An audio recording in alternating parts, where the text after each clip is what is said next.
Salve, salve, meus cult terráqueos! Eu sou o CH Pasco, sejam muito bem-vindos a mais um Cult Terrinha, o seu podcast sobre cultura que mostra os tesouros humanos da nossa região. É um prazer imenso estar com vocês nesse terceiro episódio.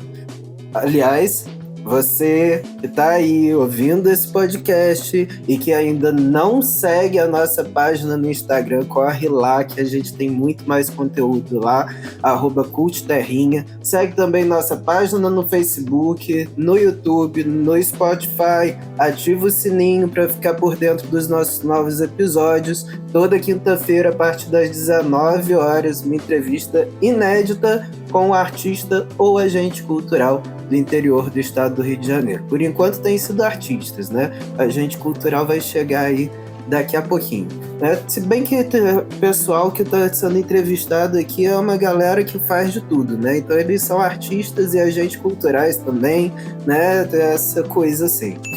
Na nossa página do Instagram você encontra, além dos nossos episódios, notícias do Cult Terrinha e as principais notícias sobre arte e cultura na nossa terrinha. Agora eu quero fazer uma pergunta para você. Qual foi a última vez que você foi ao teatro? Aliás, qual foi a última vez que você foi prestigiar ou conhecer o trabalho de um artista da nossa localidade? Às vezes a gente mora numa cidade, tem várias cidades no interior que não tem teatro funcionando, infelizmente, né? Mas aqui na nossa região a gente tem alguns funcionando. Aqui em Rio das Ostras, em Campos tem mais um pouco, né? Em Macaé tem o Teatro do SESI, né? Então tem um bocado de teatro aí para vocês visitarem. E às vezes a gente fica deixando para ir ao teatro só quando tem um artista famoso que vai fazer um show, ou se não aquele ator de novela que está fazendo uma peça de teatro. Galera, mudem isso. Vá ao teatro, frequente, é uma delícia, é maravilhoso. É curtinho e tal, às vezes é 1-2 horas de peça, no máximo, né? Geralmente praticava isso, às vezes até um pouco menos. Depois dali dá para sair, fazer um programa legal, se divertir, bater papo com os amigos, e aí já tem o assunto, né? Que é a própria peça de teatro. Então vá ao teatro, vá assistir aos shows. Aqui em Rio das Ostras a gente tem o projeto Sou da Casa da Prefeitura, tem show toda quinta-feira, né? Então procure se informar, né? Vai lá na nossa página no Instagram que a gente vai começar a falando disso lá. Siga o Se Pavolar também, que é uma agenda cultural incrível daqui da região e tal, uma das melhores. Segue lá no Instagram, né? No @sepavolar, né? Então segue lá, fica por dentro da programação e prestigia os artistas do nosso interior. Prestigia essa galera, que essa galera é muito boa e vocês não vão se arrepender do que vocês vão encontrar.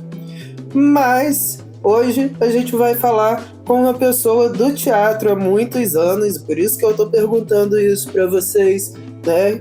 Eu que já trabalhei com teatro, eu sei a necessidade que a gente precisa de mais pessoas que frequentem o teatro, que gostem dessa arte que é maravilhosa, né? Não é só na televisão que fica legal, não. De pertinho ali, gente, é mais gostoso ainda. Então fica a dica para ir no teatro. E vamos para a nossa entrevista de hoje. Hoje nossa convidada é uma pessoa que eu tenho um apreço imenso, minha amiga, atriz, cantora, poeta, produtora, professora, mãe, vó, entre outras cositas mais. Já fez inúmeras apresentações e peças teatrais, participações em shows no interior e na capital. Vencedora do 6º, do 8º, do 11º Fest Campus de Poesia Falada. Em 2005 foi vencedora do Prêmio Shell de Teatro na categoria Música, com o espetáculo Alto do Rural, onde se apresentou como atriz e cantora.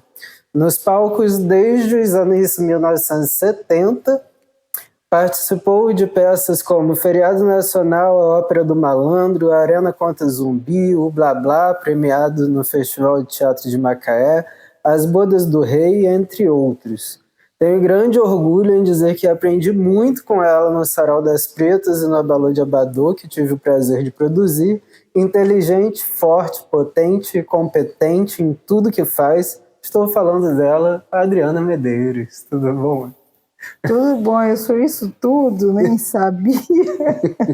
É isso tudo e muito mais. Meu Seja muito Deus. bem-vinda. Muito obrigado por ter aceitado o convite de participar desse meu novo projeto. Sinta-se em casa. Né? Estou em casa. Que, aliás, estar com você está em casa, querido. Adri, essa apresentação é um resumo do resumo, né? Que são muitas realizações. E nosso objetivo é conhecer um pouco mais sobre você, não apenas sua arte, mas a pessoa, né? Então vamos lá. Eu sempre que te vejo, sempre que estou contigo, né, como minha amiga, essa questão familiar é muito forte, muito presente em todas as suas falas. Isso interfere na sua produção, na forma como você vê a arte? Primeiro que eu acho que é isso, é um conjunto de coisas. Eu acho que a arte é esse alinhavar a vida e trazer as pessoas muito para perto. Eu não acredito em nenhuma produção que não seja dessa forma, eu não acredito em nada no mundo que não seja guiado por coisas ou pessoas ou tudo junto que nos façam entender que nós não estamos sozinhos. Eu acho que o que nos une, o que nos fez nos conhecer, é esse processo de saber que a gente é o outro. Sim. E você é campista, né? Eu sou campista de Campos, mas eu não sou daqui. Eu sou do mundo. Quando o mundo quiser me abraçar, eu tô aí. Você começou a atuar ainda na escola, certo? Certo. E como foi nesse primeiro momento entre você e sua família? Você já tinha artistas na família? Como que foi essa recepção? Eu costumo dizer que a minha existência quanto artista partiu lá no IEPAM, Instituto Educacional Professoral do Melarte. Eu comecei lá ainda na minha criancice, no jardim de infância. Acho que aquilo era para mim alguma coisa muito mágica. E ali eu fui criando outras coisas, até que eu fui para o ensino médio, mentira, ensino fundamental, depois o médio.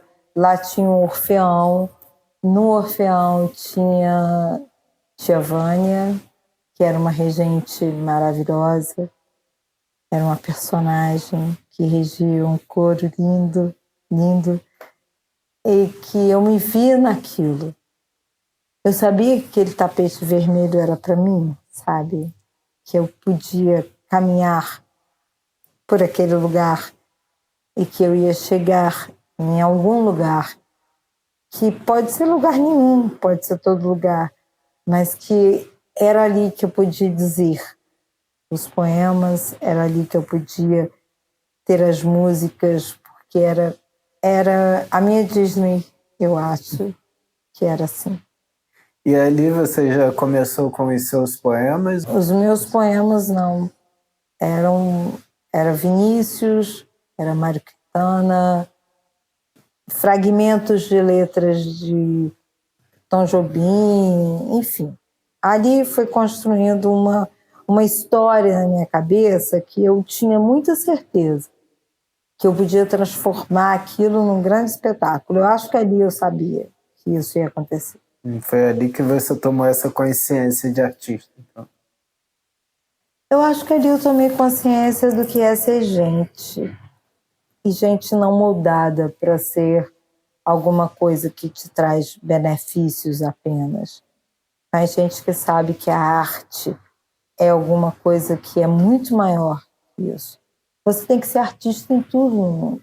Você tem que ser artista para lidar com o seu paciente, você tem que ser artista para ser o engenheiro da casa, você tem que ser artista para tomar conta do balcão da sua loja. Eu acho que ali a arte se fez presente porque eu entendi que você pode ser múltiplo. Acho que é assim. Tem alguém em especial que tenha te influenciado, te inspirado o desejo de ser artista? Eu não sei se é alguém, né? Eu via na minha mãe muito desejos. Ela sempre tocou uma sanfona dentro do limite dela. Ela sempre gostou de teclado dentro do limite dela. Mas acho que me impulsionou mais foi ler as histórias das pessoas. Eu sempre gostei de ouvir as histórias das pessoas. E acho que isso tem a ver com a questão da literatura. Eu gostava de ouvir e falar, mas a gente pode transformar? Né? É tão ruim, mas eu posso transformar? Eu não sei, porque eu acho que eu não sou muita coisa, eu não determinei as coisas assim, não. Eu não dei valor às coisas como caixinhas, sabe? Uhum. Aí ela é artista, aí ela é cantora, aí ela é escritora. Eu não dei caixinhas para as coisas, eu fui. Recentemente eu vi um documentário do Chico, né, que ele fala que ele se considera mais escritor do que compositor. Porque embora o Brasil reconheça ele como cantor, mas internacionalmente ele é muito mais conhecido pela literatura. Então ele se identifica mais, ele diz no documentário que ele, quando está escrevendo, ele sabe exatamente o que ele está fazendo, que a música é algo mais intuitivo para ele. Né? Você atua, canta, escreve, performa, né? Multilinguagens. Né? Tem alguma que você se considere mais assim? Ah, eu sou isso. O restante vem agregado. Acho que Chico Buarque tem uma escrita e uma melodia, uma coisa que não é incomparável a qualquer coisa.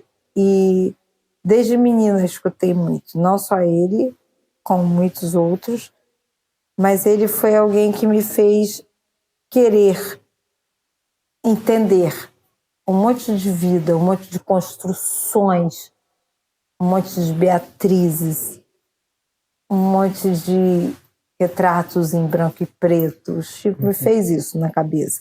Então eu acho que eu tenho a ver com a palavra. A palavra sempre me pegou, sempre me buscou, sempre me deixa assim, muito pensante.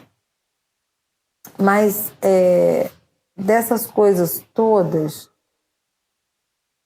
eu acho que eu fui muito mais tomada pela curiosidade do que pela matéria dita de você tem que estudar, você tem que fazer isso. Não que eu não acho que isso seja providencial e necessário. Mas e essa questão das linguagens que você exercita?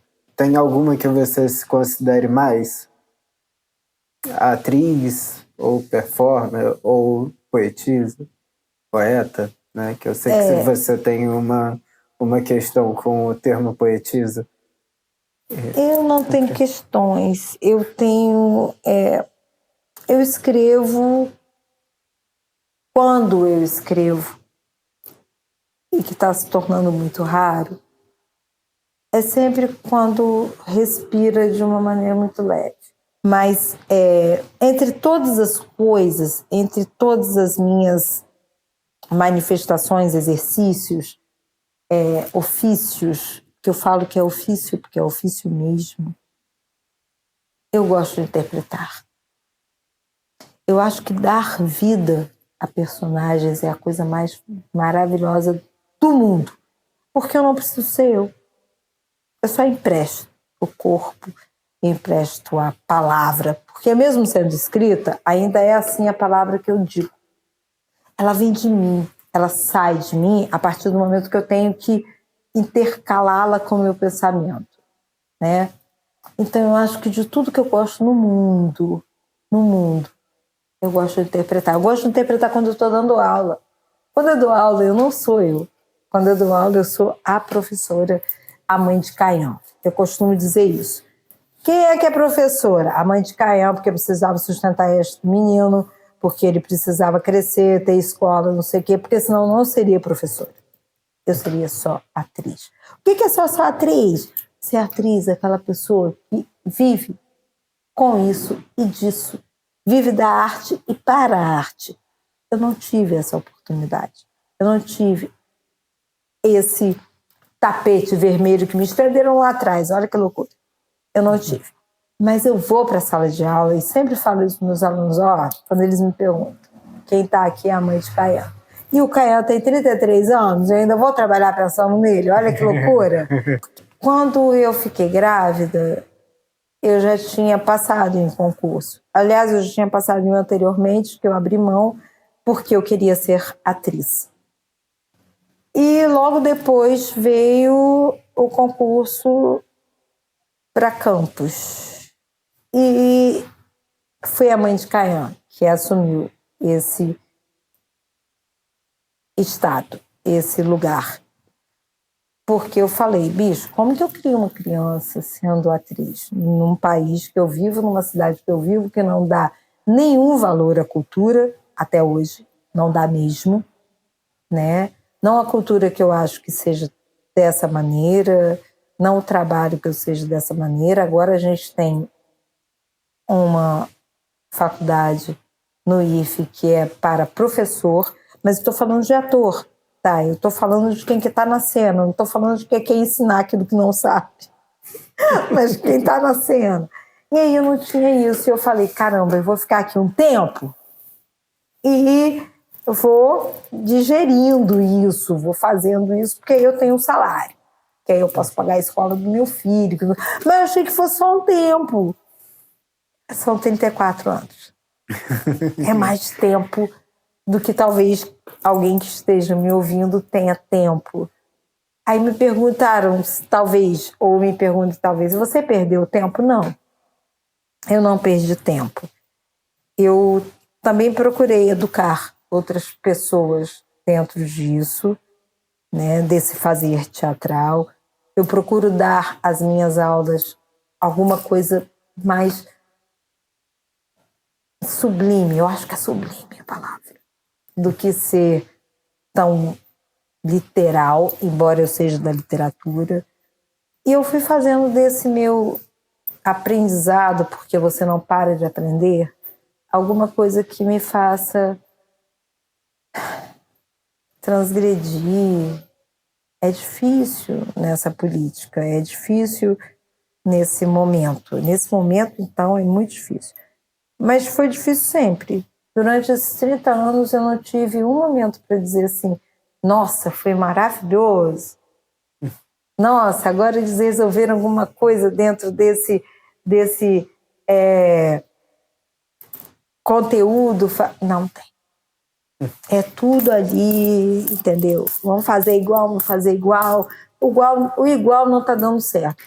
E mudando um pouquinho, voltando um pouquinho na trajetória lá, você começa com o teatro no IEPAM, né? Você falou das declamações e tal, da poesia, que já envolvia alguns músicos, né? Que você citou aí, como Vinícius, Tom Jobim. E quando que a música surge e você assume essa identidade de cantora também? Que tem uma voz belíssima, por sinal. Ela surge.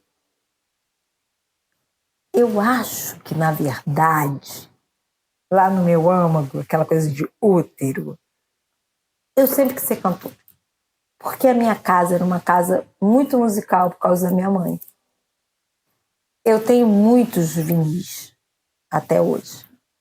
Vinis da minha mãe. A minha mãe sempre teve um acordeon, acordeon, que é a sanfona. E ela sempre tocou isso, da maneira dela. Nunca, de ouvido, aquela coisa assim. E um ouvido bom, bem bom. Se eu fosse ela, tinha tocado balde e tinha feito isso para a vida.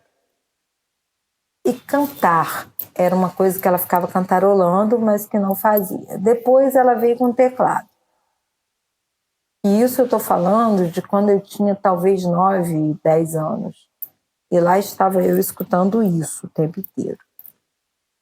Eu achava, na verdade, que eu queria ser cantora. Isso é uma coisa que não é frustração, porque o teatro me fez trabalhar essas coisas. Trabalhei com muita gente bacana para fazer isso. Mas eu acho que a questão da música vem da minha casa. Vem de sempre ter um rádio tocando. Tá em mim como alguma coisa muito, muito agradável sempre de música na minha casa, de querer fazer isso cantar. Vem também depois de terreiros de candomblé, de escutar muito tambor. E esse tambor vem com muitas músicas bonitas. E músicas que depois eu via sendo cantadas pelas pessoas. E essas músicas que eram pontos de macumba estarem na mídia. E eu não sabia que podia, porque era uma coisa proibida. É muito doido tudo na minha vida. Mas eu acho que esse lugar da música parte da minha casa. Fala um pouquinho sobre essa questão que você falou do ponto de macumba, né? E disso ser proibido. Como assim era proibido? Eu tenho 56 anos. Eu lembro que a gente ia para uma casa da irmã da minha mãe, lá em Guarulhos, e que tinha um terreiro perto da casa dela.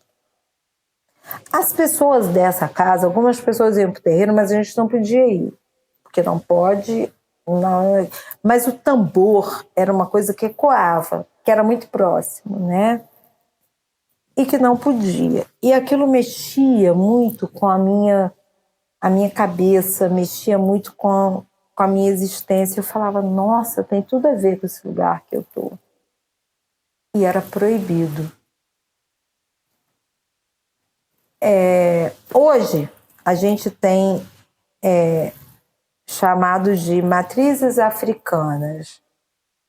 Matriz africana, que é o candomblé e a umbanda. Né? Você vai literatura. Literatura,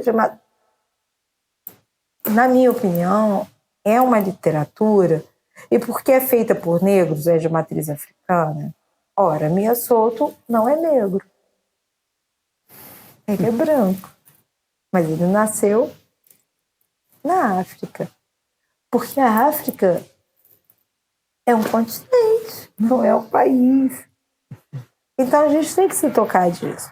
Quando eu estava nesse lugar, eu não era um país, eu era um continente. Quando eu estou nesse lugar, eu sou muito maior que esse lugar.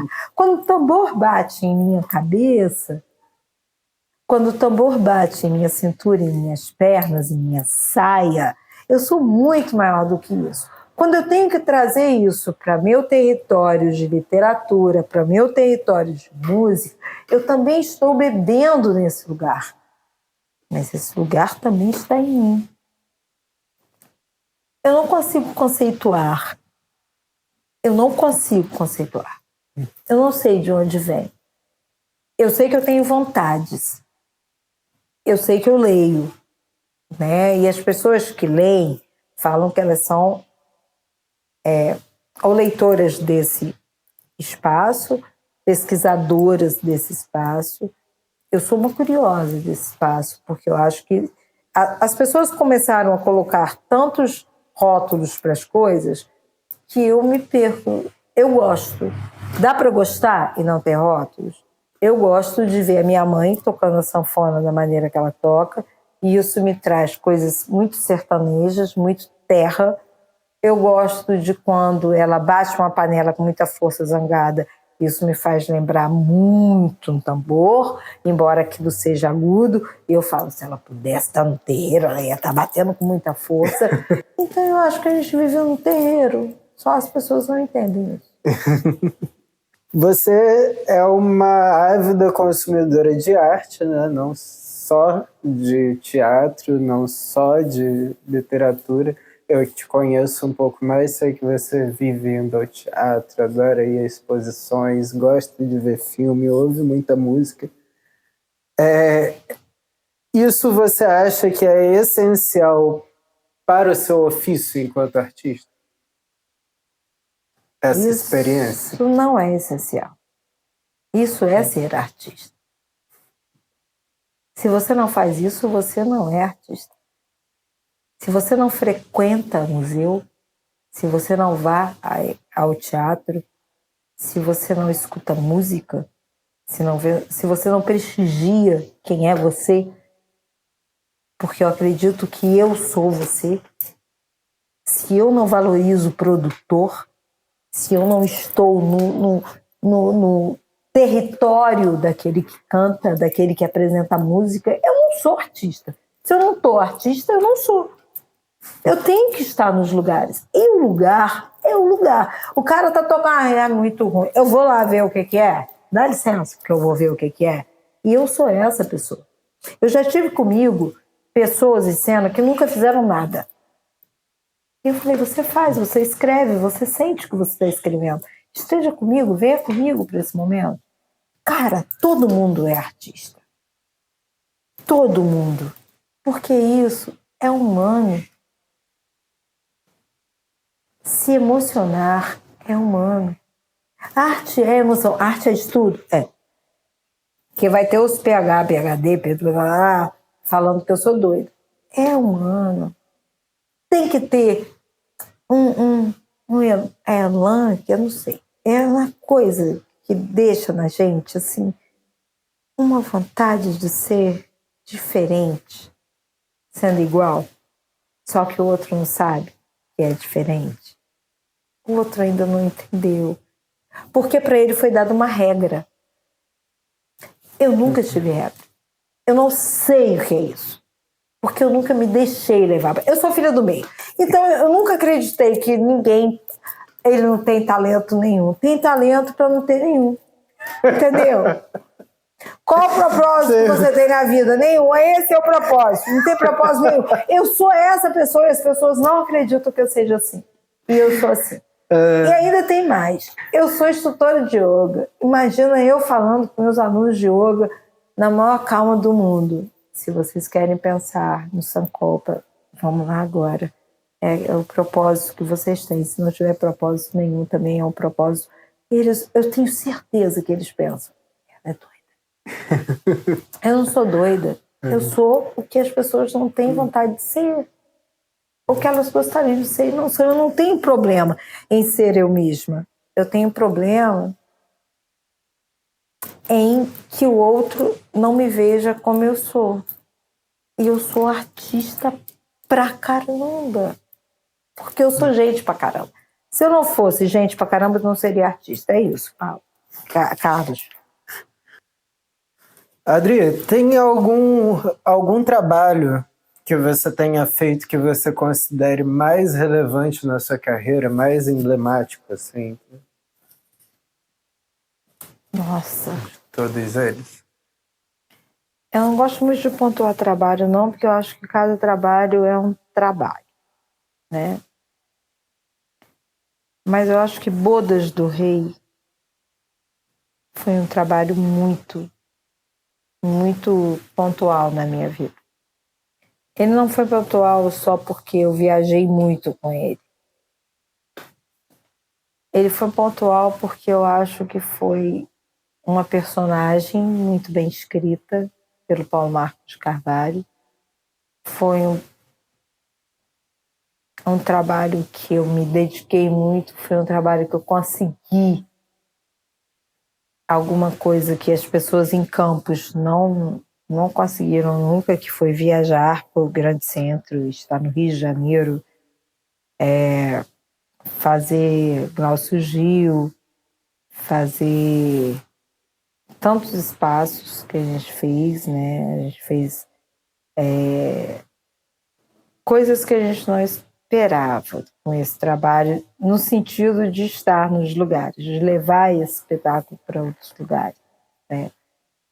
Eu acho que isso foi um marco na minha vida, no sentido de produtora, porque eu produzi esse espetáculo, eu fiz produção desse espetáculo, porque ainda tem isso, né? Você acaba sendo um polvo, como você fala, fazendo muitas coisas. Bodas me fez ser atriz, produtora, trabalhar com a questão de cenário, com tudo junto. Foi um momento muito grandioso na minha vida. Foi também muito bom para a cidade, porque eu consegui um patrocínio que fez a cidade sair daqui, levar para a gente para o grande centro, para várias cidades do interior do estado. A gente foi para Peribé, a gente foi para Macaé, Rio das Ostras. Eram tantos lugares. Eu sei que a gente fez 62 apresentações nesse vínculo que a gente criou com a prefeitura daqui. Era uma prefeitura muito efervescente no sentido de arte. E Bodas teve uma personagem que é a minha menina mesmo, assim, dos olhos. A Saskia era uma personagem muito providencial, muito daquele momento. É uma personagem que ela é muito louca, né? É uma personagem que cega o irmão para ela ter o mundo. Eu acho que isso é atemporal. Todo mundo tenta te cegar o tempo inteiro, né? Era doído. Era muito doído. É uma personagem muito doída. Mas eu acho que era o ápice. É o ápice da minha carreira. É Bodas do Rei. E aí as pessoas dizem, porque viajou? Não. Porque era uma personagem muito densa e muito fantástica. E muito de verdade. É uma personagem que hoje a gente vê na rua. É uma personagem que hoje a gente vê em um monte de gente doida que está fazendo um monte de maluquice em nome do poder. E o que é o poder? É você estar com ele nas suas mãos? Ou é você saber lidar com ele? A Saskia era assim. Então, a Saskia Bodas foi um momento muito bacana. O Prêmio Shell de Música foi com o Alto do Rural, que era um musical voltado para essa questão cultural da cidade, que as pessoas desconhecem, do Alto do Rural da Lapa, e esse jacaré de papo amarelo, que a gente sabe ler perfeitamente bem, quanto nos roubaram de nossa riqueza, só a gente parar para ver. Eu acho fantástico, acho que José Cisneros fez uma adaptação para isso grandiosa. O Kaique Boticai fez uma seleção de músicas e ele escreveu as músicas e o Jardel Maia nos ensaiou para cantá-las. Acho que era tudo lindo. Por que não deu certo? Deu certo. Deu muito certo. Deu certo tanto que a gente ganhou o Prêmio Shell. E por que não aconteceu? Não aconteceu porque as pessoas da cidade não acreditam nisso, não providenciam isso para isso ser alguma coisa que pode acontecer de fato, porque não há arte verdadeira nessas pessoas, penso eu, de saber que isso é assim. Mas hoje a gente tem um monte de coisa na cidade. A gente tem um monte de coisa na cidade. Que bom, tem o Vitor, que faz o Vitor e o Wellington, e mais a prefeitura, que fazem esse momento de festival FDP. Eu acho maravilhoso. Caramba! Nossa, como isso é bom.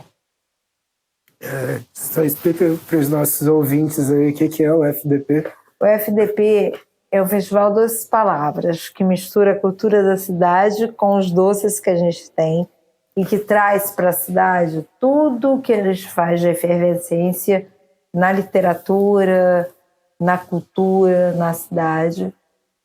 Mas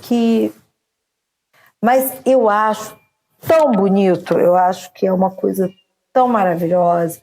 E não é porque está no liceu, porque tem as barraquinhas, que isso eu acho maravilhoso, mas porque eu vejo a grandiosidade de verdade que isso tem.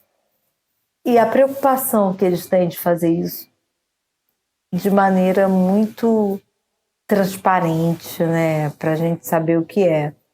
Mas eu acho que fica esquecido um monte de coisas da cidade que não estão lá.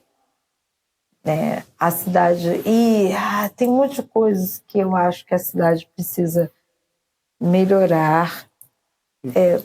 Uma das coisas que eu acho que a cidade precisa melhorar é um conhecimento mais aprofundado dessas nossas histórias, dessas nossas lendas, né? Não só aqui em Campos, mas também em várias outras cidades. Todas as cidades têm a sua história. Em uma entrevista, você disse que sua escrita é para ser falada, né? Então você tem essa coisa com a palavra dita, né? E aí uma pergunta capciosa: você escreve porque atua ou você atua porque escreve? Eu escrevo porque eu existo.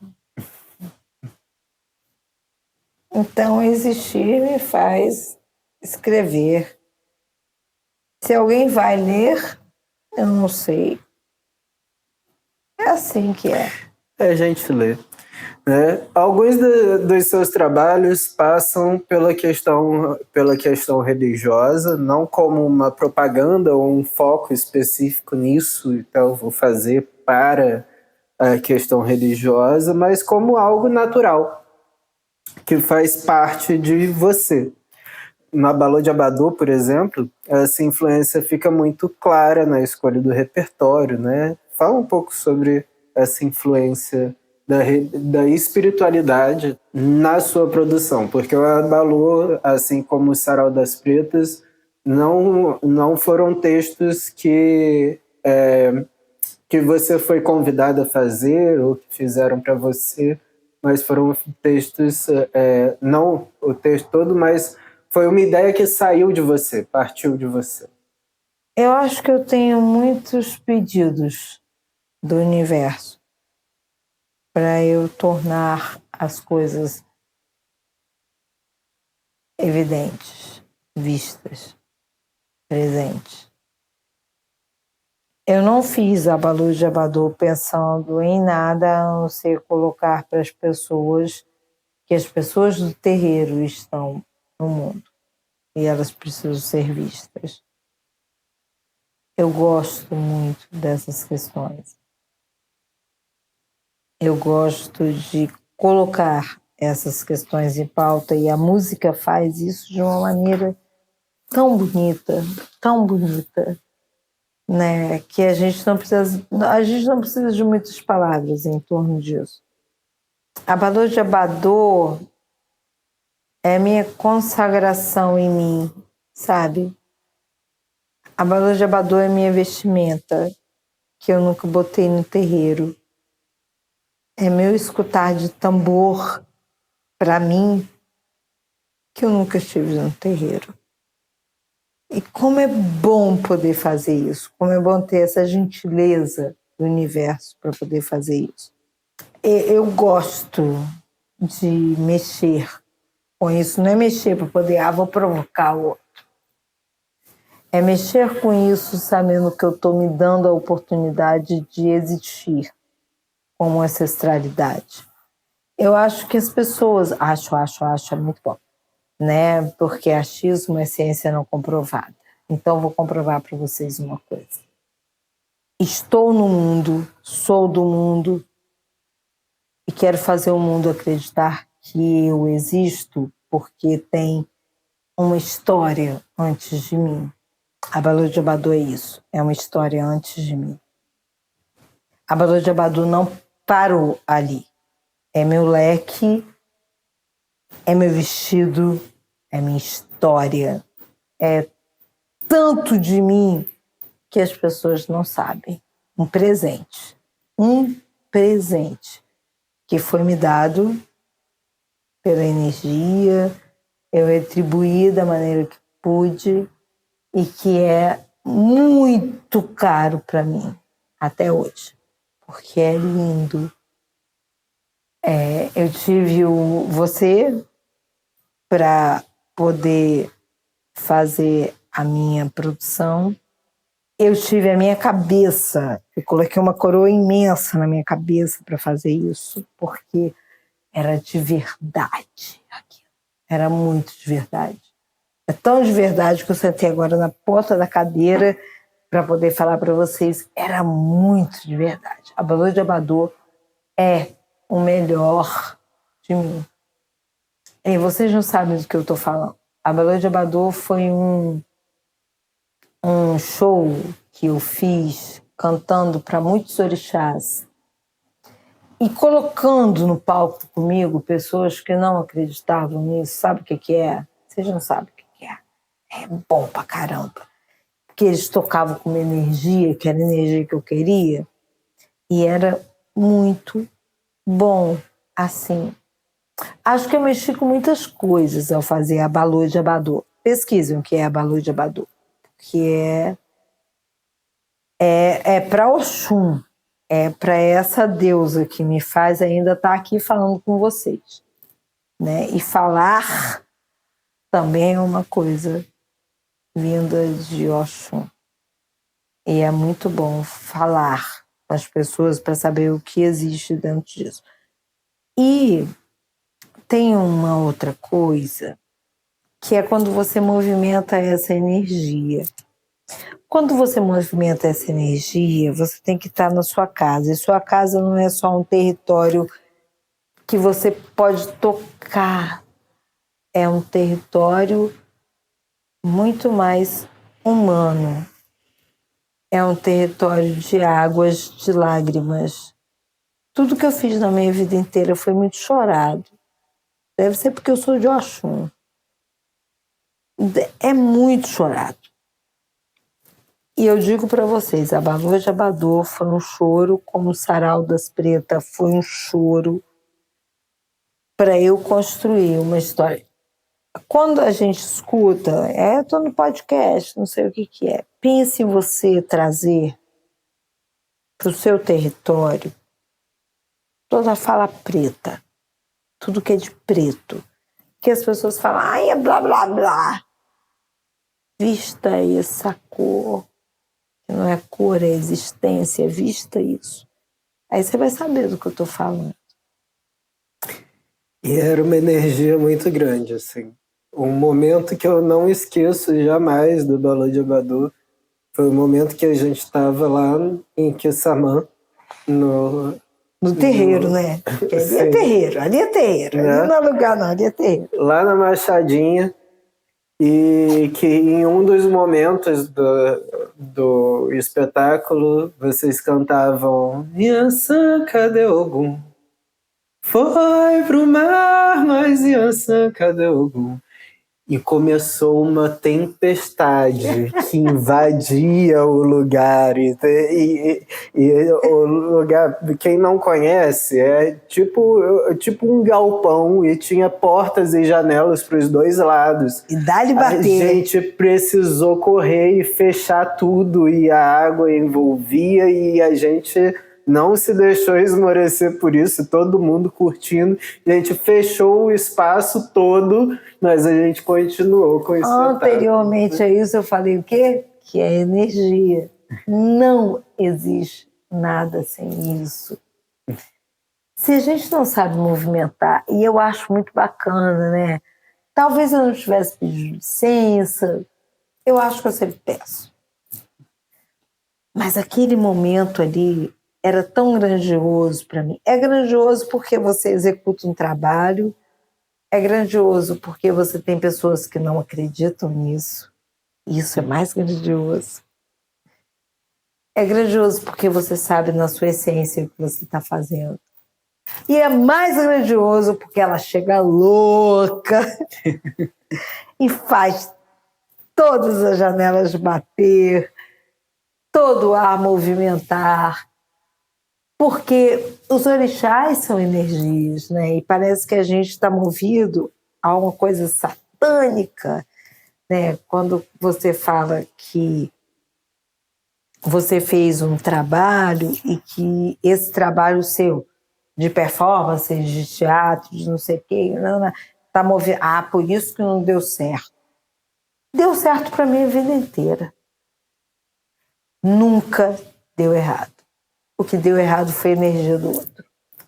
Alguém me falou um dia que as coisas que dão errado são as coisas que não existem. A partir do momento que elas passam a existir é porque deu certo. Exatamente. Porque nunca deu errado. Nunca. Nunca. Você não conseguiu ter dinheiro, você não conseguiu ser rico. Quem disse que eu não consegui ser rico? Quem disse que eu não consegui ter dinheiro? O que é isso para as pessoas? Para as pessoas é ter um carro de 160 mil. Bicho, eu não quero andar com esse porra não, porque eu vou me matar por causa disso. Deu errado porque você não conseguiu ter sua casa? Eu tenho. Deu errado porque eu não sei o que as pessoas pensam do mundo, mas eu digo para vocês uma coisa. Se me perguntarem o que eu quero ser na outra encarnação, certamente eu quero ser artista. Eu quero ser qualquer coisa que não mova dinheiro, mas que ganhe dinheiro. Ou sim ou não. Entende o que eu estou falando? Eu não quero ser banqueiro. Eu não quero. Eu quero ser artista. Deixa eu ser artista. Até porque a prosperidade tem disso, né? A gente às vezes pensa no termo prosperidade muito relacionado a dinheiro. Mas a prosperidade é aquilo que multiplica. E a arte faz isso pra gente. Páscoa, posso contar uma passagem rápida da minha vida? Você disse que ganhou prêmio disso. Deixa eu contar uma coisa. Eu escrevi 2 poemas num festival desse que você citou, eu nunca vou lembrar qual é. E aí eu fui para o festival dizer minha poesia. E saí de casa muito pouco feliz, digamos assim, sem muita vontade. Cheguei lá, a atriz apareceu. O texto era meu, o poema era meu, tudo lindo, maravilhoso. Eu disse lindamente. Eu não tinha R$1 no bolso para pagar um motorista do táxi. Mas o taxista era aquele que fazia um trabalho sempre na minha casa para a gente pagar para ele depois. Edson era o nome dele. Não me esqueço. Eu entrei naquele festival sem R$1. E ele me perguntou, Adriana, quer que eu te pegue? Eu falei, cara, se você puder fazer isso, eu te agradeço muito. Que horas? Eu falei, não sei que horas que cabe esse negócio, mas me dá seu telefone que eu te ligo. Eu entrei sem R$1. R$1. Final do festival. Eu ganhei melhor poesia, melhor intérprete e segundo de poesia. Eu saí com R$6.000. Liguei para o motorista. Ele foi me pegar e eu falei, desliga o taxinho. Nós paramos no restaurante na época que era o Boizebu. Ele não entendia nada. Eu falei, nós vamos jantar. Pedi uma garrafa de vinho. Comemos até empazinar. Sabe o que é empazinar? E você está muito cheio. Ele olhou para mim e falou assim, você é doida. Eu falei, não, eu sou artista. Ganhei, feliz, paguei para aquele cara que foi para mim, sabe? Quando ele me foi providencial. Sim. E que ninguém foi. Eu não estou dizendo, eu liguei para um amigo. Não liguei para ninguém. Eu estou dizendo que ele foi o cara daquele momento. E que a arte estava naquele momento. Sim. Entendeu? Apenas isso. Olha como que a arte é. Fabular. E ele passou a ser uma pessoa que vinha na minha casa, ali no Natal. Natal é uma coisa muito especial. A gente mal estava aqui sentado comendo, tocava a campainha, era o Edson chegando na noite de Natal, acreditem. Eu fiz um amigo para uma noite de Natal. Isso é lindo, cara. Isso é mais que... Cara, sabe quantas poesias eu escrevi depois disso? Eu não ganhei festival porque eu não escrevi de novo. Você também é uma pessoa muito esclarecida, né?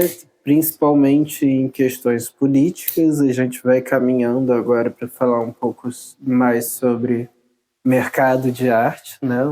Uma parte não muito grata da entrevista, mas que a gente precisa tocar até para que a gente vislumbre enquanto área, você que é artista, você que é agente cultural, você que é animador cultural, produtor e tal, está ouvindo esse podcast, a gente precisa falar sobre isso.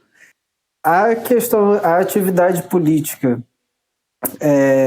como por exemplo a ocupação do teatro e tal, e outras produções que você fez, que você participou, né, como O Meu Nome Não É Cícero, Diadorim e o Ser em Labirinto, Diadorim, o Ser em Labirinto, né, que é o nome do espetáculo. Como que você vê isso dentro da sua atividade artística?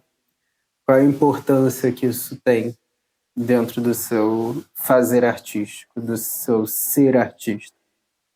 Todos esses projetos foram maravilhosos.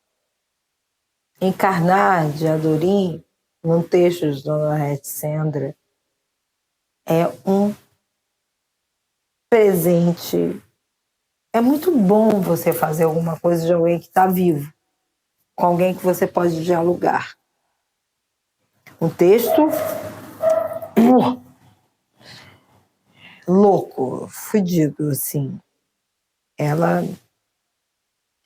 Ela tirou de mim, colocou em mim questões mulheríssimas que só Deus para entender aquilo, né? É uma loucura, é uma loucura. As falas de Adorim, elas são, nossa, regadas de tanta dor, de tanto poder, de tanto embate que eu não consigo nem falar de Dona Arete, porque não dá para entender como essa mulher, com quase 90 anos, consegue. Nossa, eu queria ter essa capacidade de ver isso. Eu fico muito emocionada, eu sou muito emocionada, como diz minha neta, fica emocionante de ter o privilégio de fazer essa de Adorim que ela escreveu, que não é fácil. Essa personagem me trouxe muitas dores, me traz muitas dores, porque é uma loucura, né? E a gente tem essa pessoa que é a Dona Arlete Sendra. Que mulher é essa? Porque me desculpa, Dona Arlete, se você vai escutar isso em algum momento. Mulheríssima, para caramba. Que mulher para escrever isso, que mulher para tirar dessas personagens o que a senhora escreve, né? De colocar tão real as coisas que a gente vive ainda hoje, trazendo a literatura para uma contemporaneidade muito perfeita. É muito bom. Eu acho que eu tenho outras personagens muito gratas. Eu me curvo muito para as personagens que faço, porque as faço com muita dedicação mesmo. As personagens que você fez, que eu tive o prazer de conhecer, assim, de alguma forma, elas sempre são políticas de alguma forma. Seja pela questão da feminilidade, né, do feminino, como por exemplo no Blá Blá, né, de explorar esse universo feminino em todas as suas pontes, né? Seja no Sarau das Pretas, você traz esse universo, além de feminino, o universo negro, né? O universo da negritude.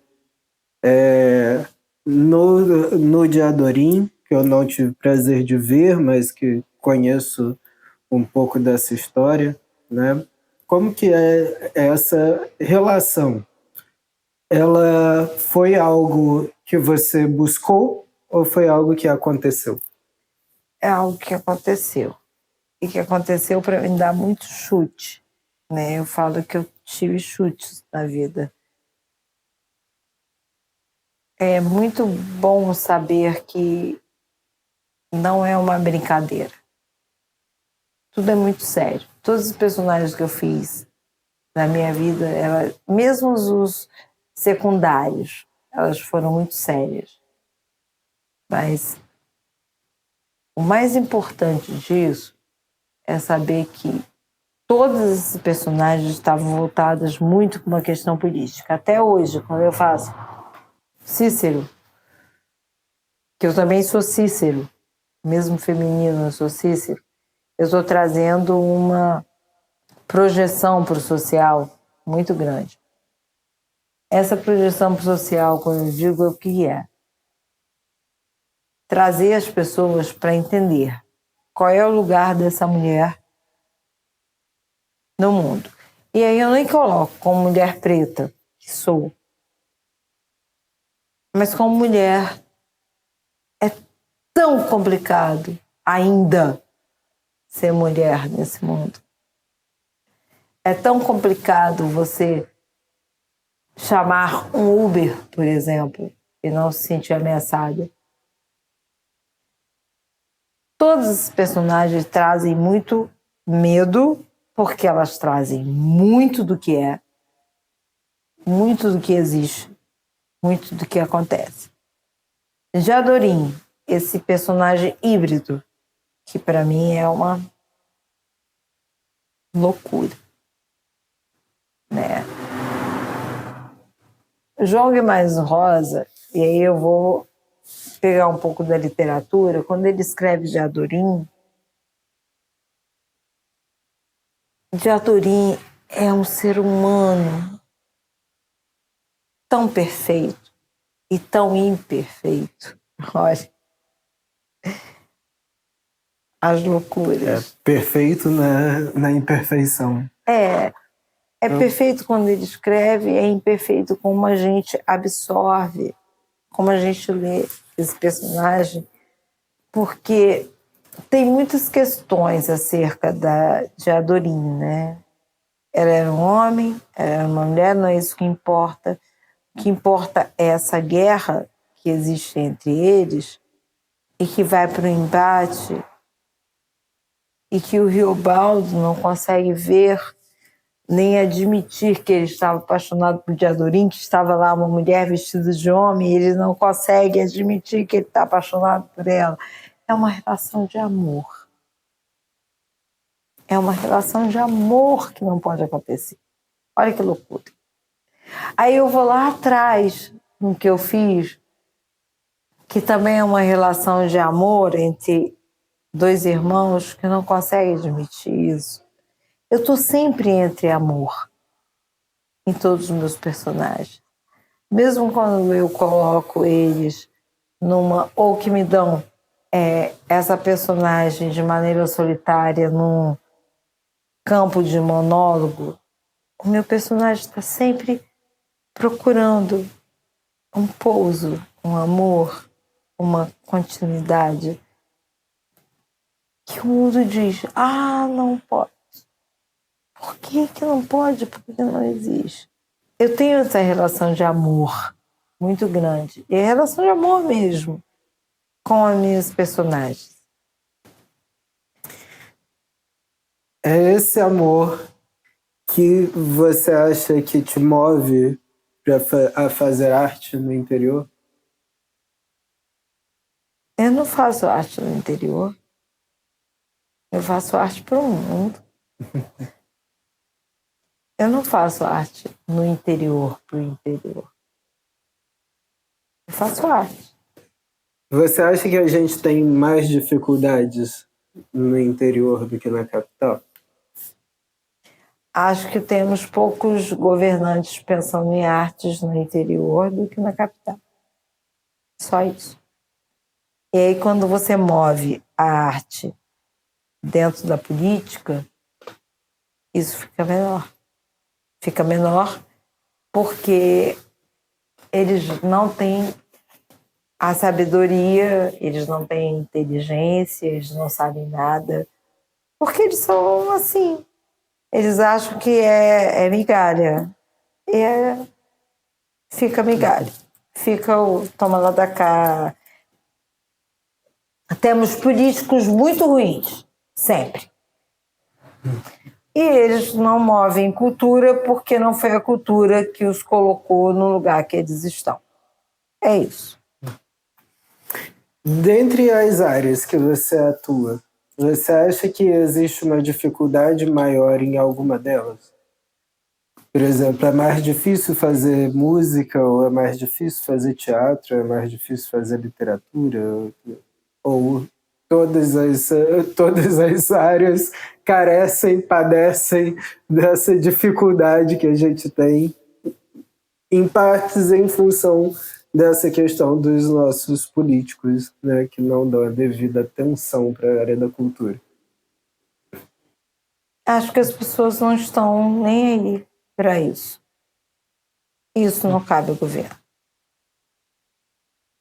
Eu acho que o governo só age dessa forma porque todo mundo sabe, tem o governo, tem as outras pessoas, ai meu Deus, me perdoe, meus amigos, as outras pessoas não estão pensando nisso. E aí você tem um o governo faz o quê? Se essas pessoas não estão pensando nisso, vão embora, toca o barco, e não faz nada para que isso aconteça. E o que você acha que a gente... sei que você toca nessa questão do governo, que é essencial, então, mas a cultura não se faz só de governo, né? Como a gente falou aqui, também não existe uma demanda do público para que os governos invistam mais em políticas culturais. Há sempre aquela demanda, porque a saúde, a educação, a cultura sempre fica como algo acessório, porque as pessoas têm a indústria que supre essa necessidade deles, artística, de alguma forma.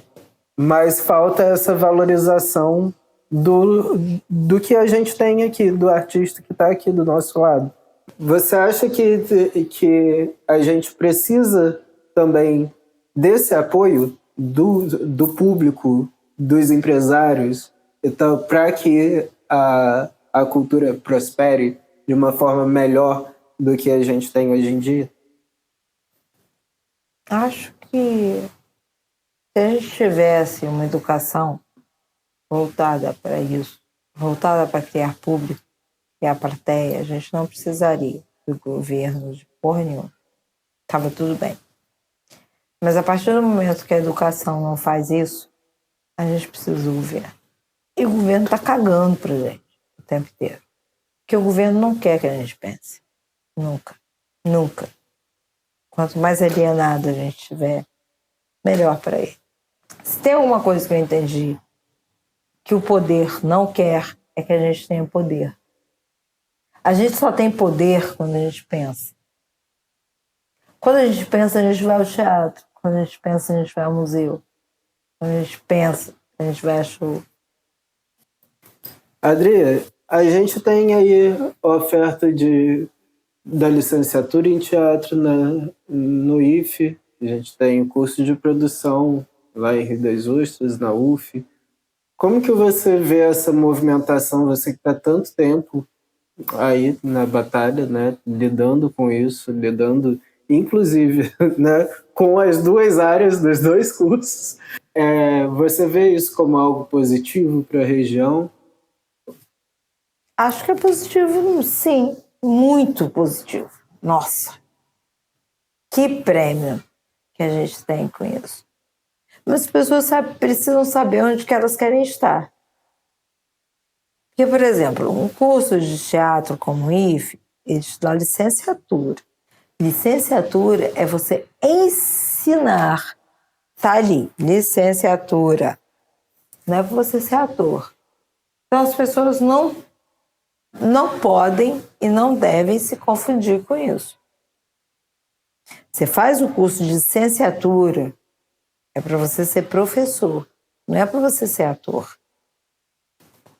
Então eu acho ótimo. Acho o curso de licenciatura no IFE, tanto que eu sou aluna, né? Eu acho a coisa mais maravilhosa do mundo mesmo, de verdade. Para quem tá ouvindo não sabe dessa vivência do ator, conta um pouquinho pra gente o caminho que é entre você pegar um texto a primeira vez na vida e você apresentar um texto no teatro. A morte.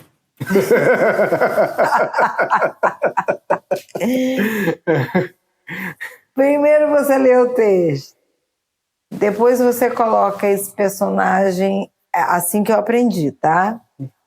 Você dá para ele um signo. Você começa a ler, aí qual signo esse cara vai ter ou essa mulher vai ter. E aí você vê, por exemplo, ela é de Áries. Que demônio é isso? Vai dar trabalho essa mulher, essa personagem. Como que você faz para dividir as falas? Você lê 500 vezes. Não dá certo. Aí você vai para o seu diretor, apresenta isso e ele fala: isso não é assim, vamos fazer de outra forma. É sempre assim. Tá, aí você leva o outro, não é.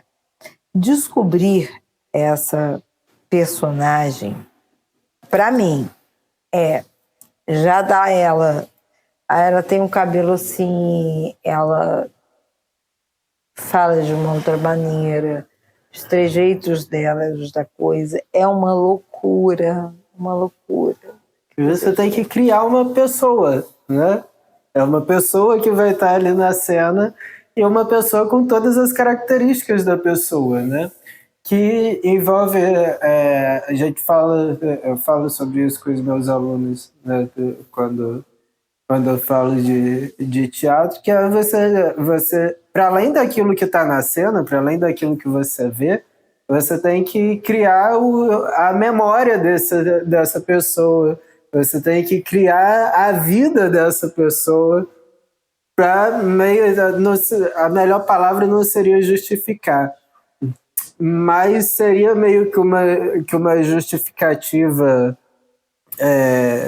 intelectual, por assim dizer, né, do porquê que a personagem é daquele jeito, porquê que ela tem aquelas atitudes que tá ali no roteiro, né? Pois é. E essa construção não é uma coisa fácil, não é algo que vem da noite pro dia. Para fazer de Adorim, por exemplo, eu fui para a cidade do Guimarães, Rosa.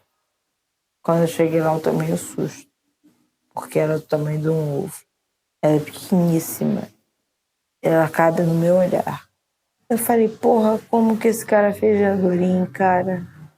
É muito pequeno o lugar. Mas eu fui entendendo como que era. Fui entendendo quando eu cheguei na casa dele, no Guimarães Rosa. Quando eu deitei no quarto dele e eu pedi, Deus me dê muita sapiência para fazer isso. Porque eu sou doida, né? Ninguém faz isso não, porque eu sou doida. Eu fiz isso. Mas você tornar um personagem vivo, você tornar um personagem de verdade, você precisa fazer essa travessia. Muito Guimarães, travessia. E eu fiz isso com muitos outros, entendeu? De ficar sentada sozinha, calada, de buscar isso. Com Guimarães, eu consegui fazer isso porque eu me dei essa aventura de fazer de Adorim e ir para Cordesburgo. Cordesburgo é uma cidade no interior de Minas, que é a cidade onde ele nasceu. Eu fui para a casa dele. Eu vesti a roupa que estava lá. Eu deitei no quarto, deitei no chão. É muito doido. Porque ator é doido, né? Ator tem que ser doido. Porque, bicho, ninguém vai emprestar seu corpo a outra pessoa à toa, né? Senão tudo é espiritismo. Então faz essa porra logo de uma vez. E eu fui fazer isso. Caramba, Eu voltei sem 3 dentes. É verdade. Eu voltei doida, eu tô quase surda. Eu voltei muito louca daquele lugar para fazer. Diadorim foi um referencial da minha vida. Ou eu fazia aquilo ou eu não fazia. Porque Dona Ete Sendra, que é uma PhD em literatura, ela escreveu Diadorim, o Sem Labirinto. Me convidou para fazer isso. Eu tinha que ter dito não, mas eu disse sim. E aí eu tive que colocar uma lente verde, cortar o cabelo, ficar igual um homem. É uma loucura que você faz quando você é ator. Só quem faz isso é quem tem muita paixão. Porque senão não faz não, gente. Faz não. Durante a pandemia, você chegou a fazer teatro online, né, que eu vi. Como que foi essa experiência para você? Maravilhosa. Eu tive 2 companheiros maravilhosos. Sidney Navarro e Rodney Mendes. Se não fosse eles, não teria feito. Primeiro que Sidney é um talento nato. Sidney Navarro, cara, grava esse nome. Sidney Navarro. Ele é qualquer coisa. A gente fez aqui, nesse lugar que a gente está agora. O que eu fiz? Eu peguei muitas histórias das pessoas no meio da pandemia e transformei isso em um texto de teatro. Tinha textos da Elda Moura, Adriano Moura. Ó, eles não são casados, tá? Ele é casado comigo, mentira. E a gente costurou. Eu costurei os textos e a gente fez como se fosse uma... Eu chamo aquilo de novela, cara. A gente fez aqui. Tudo aqui nesse lugar que a gente está agora. E foi maravilhoso. A gente pegou textos de pessoas que escreviam na internet. Eu fui pedindo para elas, pode me dar autorização, não sei o que, não sei o que. E a gente fez. E foi aglutinar gente que está parada no meio da pandemia para ganhar um dinheiro dentro de uma lei. Cara, a gente tem que bater palmas. Foi isso que eu fiz. E como que você vê esse movimento dentro do mercado de teatro, de uma forma geral? Qual movimento? O movimento do teatro online. Acho que ele precisa ser mais aprendizado, sabe? Quando as pessoas precisam aprender a fazer isso. Eu não sabia como era isso. Foi uma surpresa para mim. Porque é um formato bem diferente, né? E a gente acaba confundindo um pouco com o audiovisual. Nossa, né? Com o é cinema. totalmente diferente. É totalmente diferente. Nossa. Em qual sentido? É diferente porque você... A gente, para fazer o que a gente fez, a gente demorou 4 dias. Porque ele não era ao vivo. Você fazia e depois editava, e depois vinha, e depois fazia. Não é teatro para mim, é cinema. Eu aprendi isso. É diferente da energia que você tem com a plateia. Embora você dê, né? A gente estava dando a mesma energia de que se tivesse uma plateia, mas é diferente. O que você hoje falaria para a Adriana que começou lá no IEPAM? Vai embora. Assuma riscos. Faça. Aconteça. Vai dar certo. Mas vá. É isso. Adri, poderia ficar horas aqui, por mais horas, conversando contigo, o que pode acontecer e já aconteceu, né? Porque a gente já está aqui há muito tempo, muito mais do que o tempo de entrevista. Mas a gente vai finalizando por aqui o Cult Terrinha de hoje. Gostaria de agradecer imensamente por mais essa parceria, pela sua generosidade, por ter cedido seu tempo, que é disputadíssimo. Para quem não conhece essa mulher, não sabe do que eu estou falando, né? Para que a gente pudesse fazer essa entrevista. Gostaria de deixar alguma mensagem para nossos ouvintes? A arte não é e nunca foi o que está fora. A arte é um exercício tão interno que a gente não consegue entender. Então, bicho, se você acha que é isso, voe. Voe. Se alguém quiser conhecer mais do seu trabalho, contratar seus espetáculos, porque ela não faz só esses espetáculos, faz monólogos, declama poesia, canta e tal. Se alguém quiser te contratar, faz como? Procura Páscoa. É simples assim. Então, olha aí, tô com a bola cheia, então pode me procurar, pode falar comigo. Adorei o papo de hoje com minha amiga Adriana Medeiros.